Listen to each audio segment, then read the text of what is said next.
So today, I want to talk to you about your tech stack.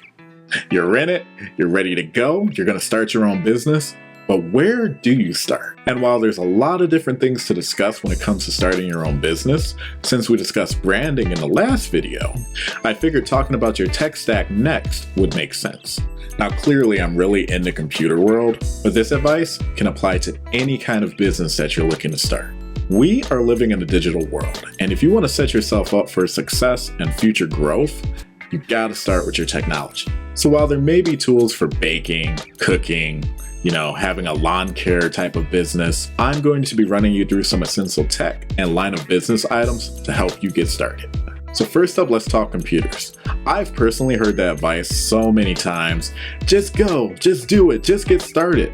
And that is good advice. You do need to get started, as a lot of people just get paralyzed by doing so much research that they never take action on their dream. That being said though, I'm a strong believer in planning out everything you want to do in life and setting out target dates that you wish to accomplish them by. I remember when I came up with CareerStrats, I was moving giant boxes of Christmas trees, and one of my associates had texted me for some career advice on their resume. And that's when it hit me. I was like, man, I'm always giving this type of advice out. Why don't I put it out for the masses? And so my brain really started working, and I came up with the idea of CareerStrats. And I was like, okay, what do I need? I need a web presence, I need social media, I need a website, I need an email address. And even though I haven't completed all of these items yet, I have them all set out and in a timeline for when I want to execute them. But I'm getting a little off topic here. The purpose of this video is not about planning, it's about setting you up for success with your tech stack and your technology when it comes to your business. So let's get into it. So the very first item that I recommend when it comes to your technology is a solid computer. When I walked away from retail, 1 week later, I told my brother, Mike the Mac Tech, that I needed a top of the line computer as I had just gotten my first tech sales offer. And I didn't go cheap either. I didn't go buy a $100, $200 computer. I went for a bad boy 15-inch MacBook Pro made by Apple that I knew could do video processing, voice over IP calling, graphic design, the works. And I spent the money on a quality machine that's gonna last me at least 3 to 5 years. And if it's anything like my last computer, this bad boy's gonna last 12 years, but that might be going a little far. And honestly, you might not even need to spend a few grand on a business grade computer.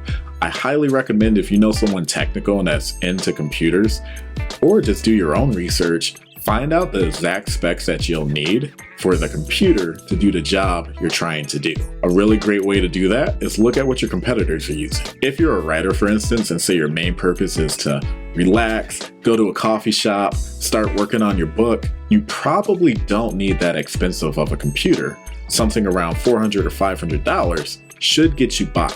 But the idea is to buy quality, something that's going to last and not have to be replaced or break down because it's cheap. And then some added bonuses, and these are just bonuses, you don't need them to get by, but if you really want to improve your productivity, I highly recommend adding a second monitor.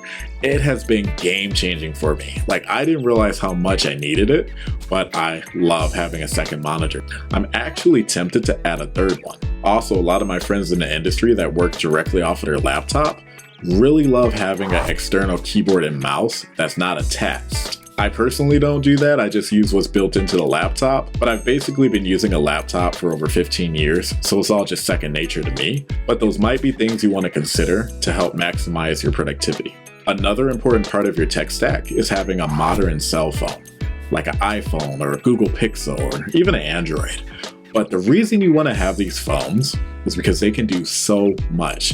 One of the big features is, say you're somewhere and you need to get on the internet, but you need to connect to your laptop. You don't have the fancy stuff like a MiFi, but you have one of these smartphones. What you can do is called tethering.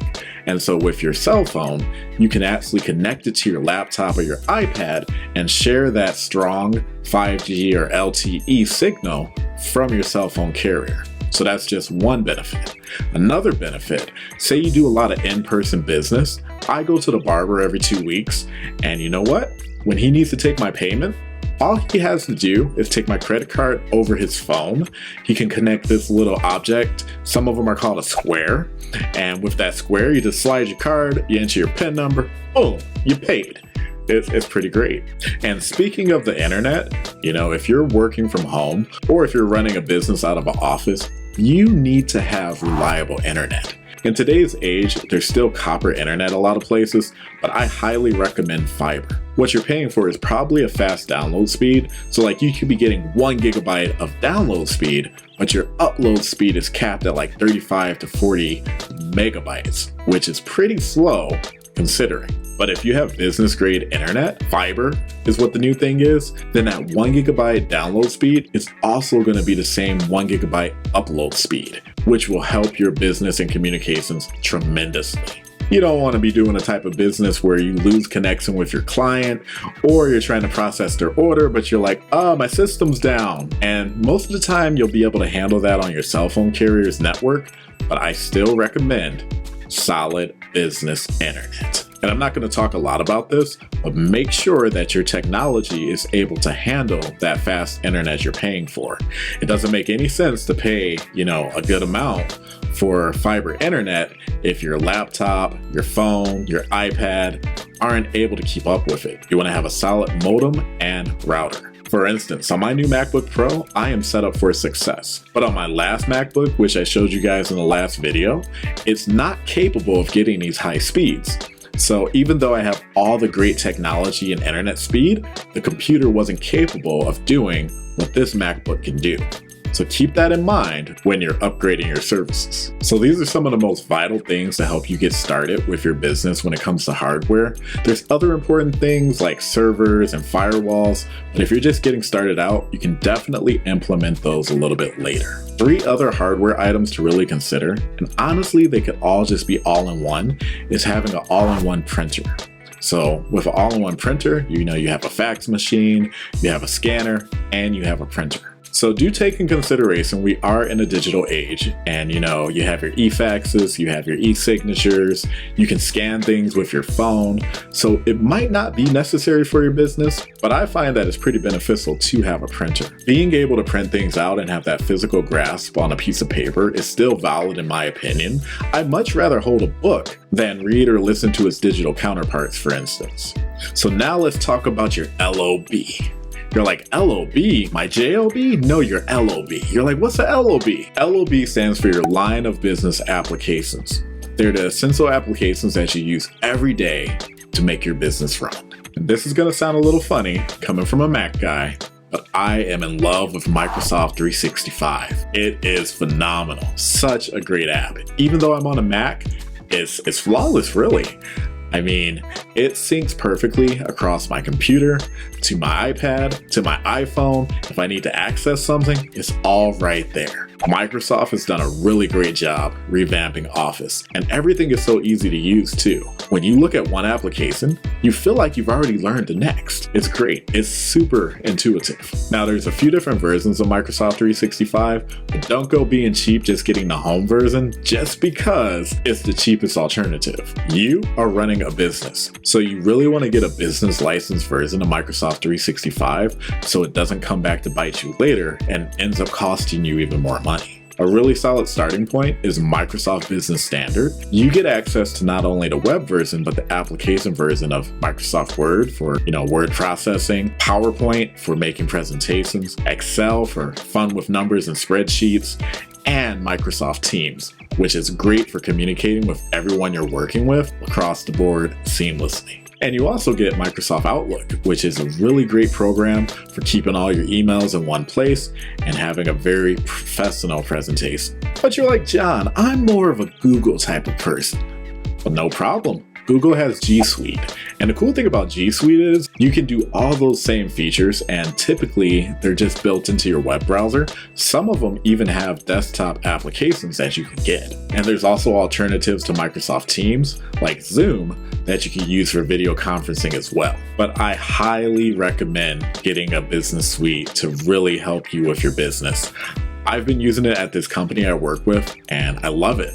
I use every program almost every single day, and it's is game changing, especially if you're in business for yourself. And on a side note, even if you don't have a website yet, it's much more professional to get a business grade email. And what I mean by that is your name at yourcompany.com versus your name at Gmail or Hotmail or Yahoo.com. It's also safer because you're able to add added protection to protect your email from hackers and phishing attempts. Another line of business tool I recommend you look into is called a CRM. You're like, what's a CRM? A CRM is a customer relationship management application. And so basically, you keep all of your data for your clients right in that application. You need their phone number, their address, the notes on the last job you did for them, or any special requests they might have. It's all logged right there. And there's a ton of them to choose from. You got your Monday.com, your HubSpot, your Salesforce, your GlassHive. Definitely choose one that's going to fit your business needs. I'm a big fan of Salesforce, and right now I'm learning GlassHive, but I think they're pretty essential when you're dealing with a lot of clients and you need to keep it organized. You don't want to be digging through your phone or your email or your papers trying to find that one contact that you were supposed to get in touch with last week and you lost it. Keep it all in one spot. And I'm also going to plug this great marketing application called Canva. You're no doubt already familiar with it. Most of the thumbnails on YouTube, I'm pretty confident were made in Canva. I make all of mine in Canva, but it is such an intuitive program. I'm very used to Adobe Photoshop and Illustrator and InDesign, but with Canva, they package so many of the features of those great tools I just mentioned from Adobe into one application, and it's all really just drag and drop. You can be super creative and almost anyone could do it. So I highly recommend checking out Canva. They have a free version and they also have a paid version. The paid version has a lot more features, but if you're creative, you can honestly get by with the free version pretty well.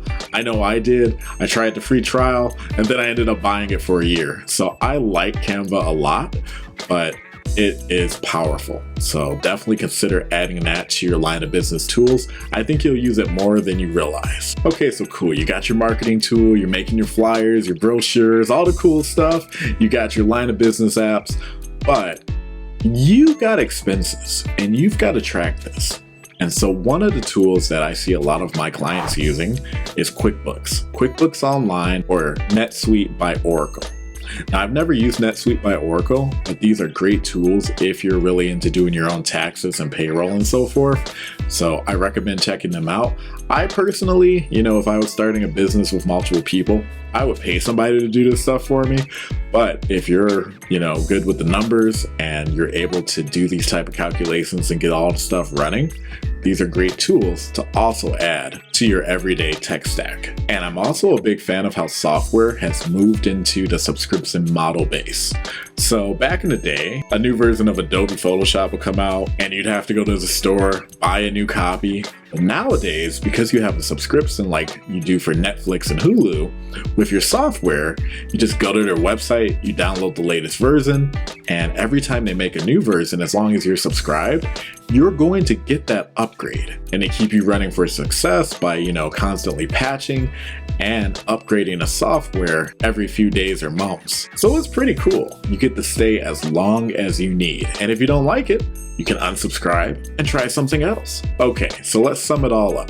To get started in the business technology-wise, you want to have a solid business-grade computer, a modern smartphone, reliable internet, and a powerful suite of day-to-day applications to keep your business running smoothly. And honestly, if you're not the type of person to do your own payroll, taxes, marketing, you can pay someone to do this stuff for you. There are plenty of people online who offer their services, and even companies where you can be like, hey, I need a logo, I need a website, I don't have time to do this myself. And they'll do it for you. The world is full of people looking to share their talents. So that's some of my basic advice for getting started with the technology side of things to get started in any business. Once you grow as a company, I highly recommend getting under what's called a managed service provider.